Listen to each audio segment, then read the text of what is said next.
Baik, selamat siang Pak Yoslede, Bupati Kabupaten Kupang. Ya. Pak Yoslede sekarang sudah terpilih menjadi Bupati Kabupaten Kupang untuk 5 tahun ke depan, Ya. tahun 2025 dan 2030.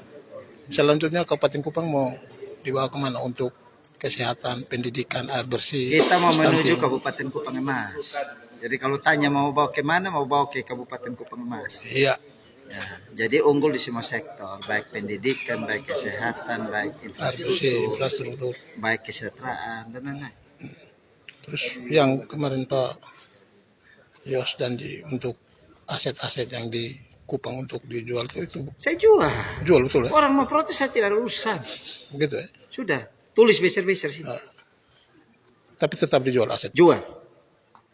Karena regulasi boleh. Kita kan sudah pindah wilayah ibu kota. Kalau PDAM? Daripada mangkrak dan wali kota mentogor Bupati Kupang terus. Ya. Karena kita sudah tidak bisa lagi membangun daerah itu, membangun fasilitas itu. Mau jadikan barang mangkrak. Ya. Jadi Atau jangan sampai suatu saat terjadi perubahan regulasi, kita serahkan gratis saja ke kota dan provinsi. ya. Lihat tidak Kabupaten Kupang yang belum maju nih, kita membutuhkan dana juga. Walaupun kita mendapatkan dana DAU, dana DAG dari sana. Tapi Kabupaten Kupang ini kan sangat luas. Infrastruktur sangat terbelakang. Ya. Kita belum bicara sektor lain, pertanian, peternakan yang pariwisata. Infrastruktur saja sangat terbelakang dan masyarakat butuh. Hari ini masyarakat tuh butuh jalan baik, rumah layak huni, ya. Ya, anak-anak dapat beasiswa, ya. Butuh air untuk minum lewat bangunan air yang dibangun, ya. Jadi kita tidak butuh berpolemik berkepanjangan. Sepanjang tidak melanggar undang-undang sesuai dengan regulasi, jalan. Tetap dijual. Yang penting jangan mengakibatkan kerugian negara. Ya. Jadi Tetap. kalau ada yang polemik, dia polemik sudah. Ya. Jadi tetap dijual ya? Saya jual. Tetap dijual dan untuk membangun Kabupaten Kupang. Membangun Kabupaten Kupang. Itu Saya satu kasih ide yang contoh. bagus. Saya kasih contoh ya. Kita punya biaya sewa ini hanya 1,8 M per tahun. Kalau kita jual dengan estimasi yang hari ini sudah kita estimasi itu ada sekitar 3 triliun atau 2,5. Maka kita bisa katakanlah kita taruh di bank saja dividennya dari 2,5 triliun itu ya. Kita masih bisa dapat sekitar 150 miliar uang ada di, tapi dana abadi tetap sampai kapanpun ada di situ.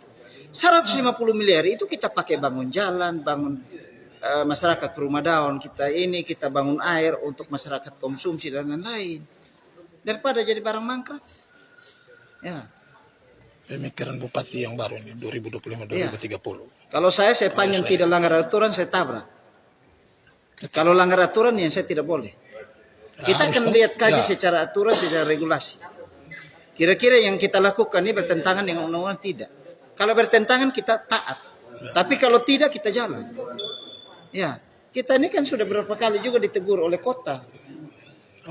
Di lain pihak kita tidak bisa lagi memanfaatkan itu gedung untuk kita perbaiki, untuk kita bangun. Dan dia akan menjadi mangkrak dan itu membuat kota menjadi tidak indah. Jadi Siapa tahu suatu saat ada perubahan regulasi dan regulasi bilang sudah kan ini kamu sudah berpindah wilayah dan harus serahkan di kota, kami yang rugi. Jadi sebelum itu terjadi kami menangkap. Jadi kalau kebijakan itu ada yang suka dan tidak, ada yang dukung dan tidak. Yang tidak dukung saya tidak peduli. Yang penting jangan langgar undang-undang. Jangan langgar regulasi. Ini terakhir, Pak Yos. Ini stunting dari dulu ganti bupati itu masih tugas tanggung jawab saya. Ya. Khususnya di kecamatan. Tidak usah bicara yang lalu-lalu. Itu tugas dan tanggung jawab saya sebagai bupati terbaru untuk bagaimana menyelesaikan persoalan stunting dengan bagaimana seluruh stakeholder dioptimalkan supaya kita berkolaborasi. Ya, apalagi kita senang sekarang tuh ada makan bergizi gratis. Itu juga salah satu solusi untuk bagaimana memperbaiki stunting, bagaimana mengurangi angka stunting yang ada di Kabupaten Kupang. Makanya kita harus bagaimana perkuat ketahanan pangan yang ada di Kabupaten Kupang dan pertanian menjadi leading sektor. Kabupaten Kupang air bersih bagaimana? Ya, Pak Yos. Ya air bersih ya cukup lumayan lah. Tapi kita lagi upayakan juga pemenahan-pemenahan yang misalnya daerah-daerah yang belum menikmati air bersih. Kita punya potensi. Ya, untuk itu. Jadi- Tinggal bagaimana kita mengalokasikan anggaran sesuai dengan kebutuhan yang ada.